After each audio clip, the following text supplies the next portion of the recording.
Okay, let's quickly go over this last problem. Models are always kind of difficult. So here we have a hundredths model shaded to represent a division problem, and they're asking us which division problem it represents. So thankfully, we already know that's a division problem. That can be half of the, hi Bobby, that can be half of the problem is knowing which operation that the model is representing. Thankfully, we don't have to guess which one because it tells us it's division.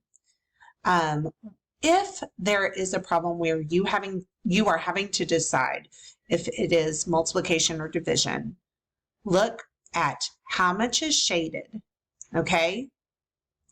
If the amount that is shaded is in the beginning, then it's division. Look at how your total is being used. Is the amount shaded your total?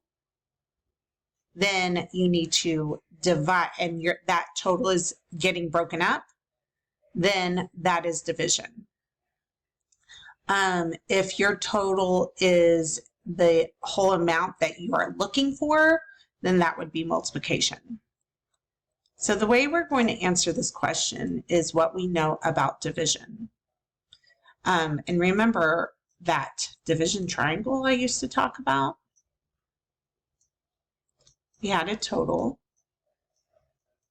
And what else is a part of every single division problem? We have a total, we have a number of groups,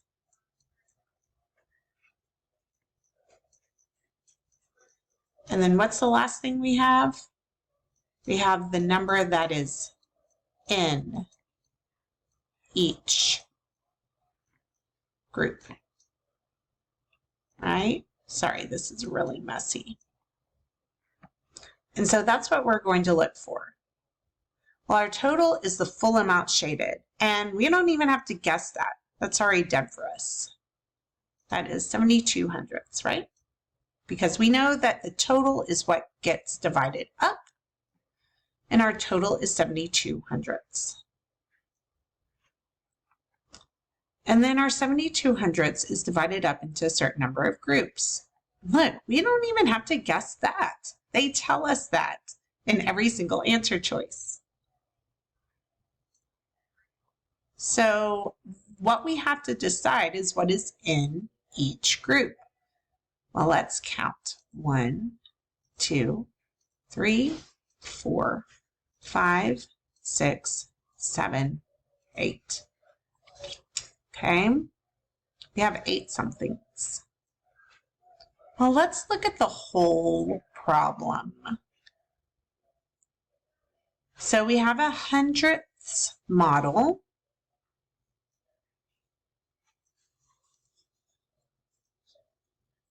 Right? And then look at this right here. This whole block is equal to 1 whole. Okay? So we know that the answer choices cannot be A or B because we know that there's 8 something in each group, not 9. So what we have to decide is, are there 8 wholes in each group or 8 hundredths? Well, I know that I have 8 little boxes in each group. Well, what does this little block represent? It can't be 8 wholes. Look, this whole thing is 1. Do we have 8 of these whole blocks? The whole thing? No. The only thing that's shaded is part of 1. What else do we know? We know that this whole thing is made up of 100 little squares. Well, so that has to tell us that one little square is equal, the one little square is equal to, oops, I started writing before I was ready, 1/100th, right? And so the number in each group must be 8/100ths. So what I want you to do is explain in your own words, knowing what you know about division, why D is correct and why C is not correct.